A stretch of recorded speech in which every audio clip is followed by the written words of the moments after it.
Advanced residential applications and case studies. Chapter 3, the valuation process, page 31. Standards Rule 1-5. Standards Rule 1-5 addresses sales agreements, options, listings, and prior sales of the subject property. It states, when the value opinion to be developed is market value, an appraiser must, if such information is available to the appraiser in the normal course of business, A. Analyze all agreements of sale, options, and listings of the subject property current as of the effective date of the appraisal, and B. Analyze all sales of the subject property that occurred within the 3 years prior to the effective date of the appraisal. The requirements of SR 1-5 are very important for all appraisal assignments, especially in the lending and real estate environment. Illegal property flips, mortgage loan fraud, etc. If you believe that it is outside the normal course of business to analyze the information specified here when you are appraising a complex property, you must be very certain that you are correct in your decision. Refer to Advisory Opinion 24 for more assistance with the issue of the normal course of business.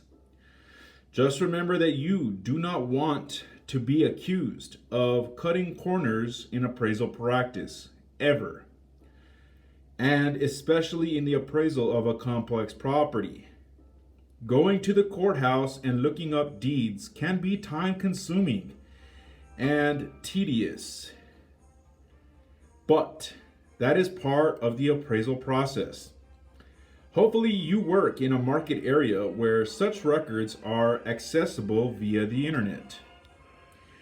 To give you an idea of an acceptable reason for not accessing and analyzing information pertaining to prior sales, etc., one of the few legitimate cases I can think of was in Orleans Parish, Louisiana, following Hurricane Katrina.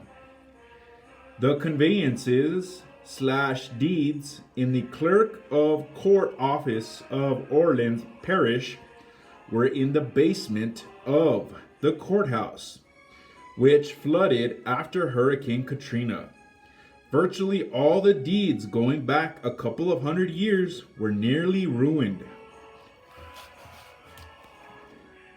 Additionally, the records were not scanned to disk, so computer access to the records was not an option.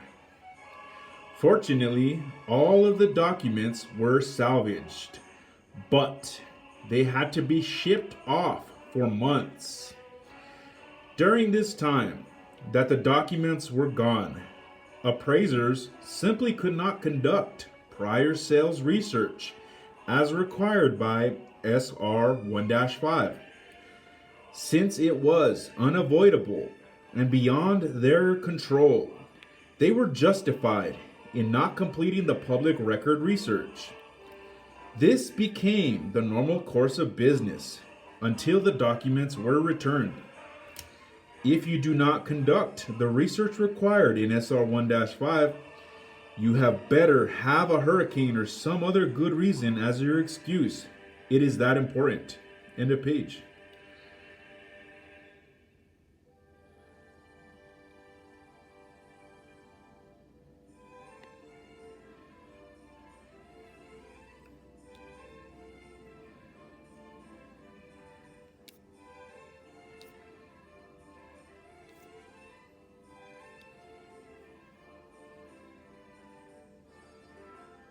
Page 32.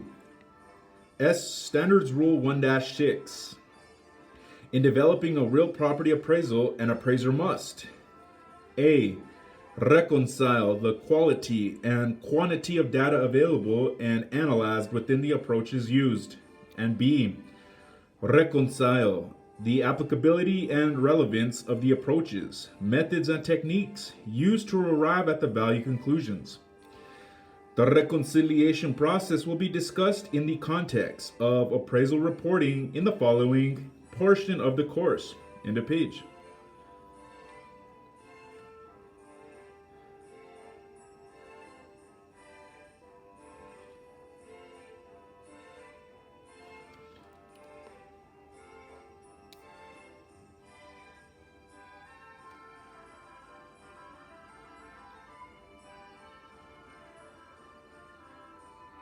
Page 33, quiz.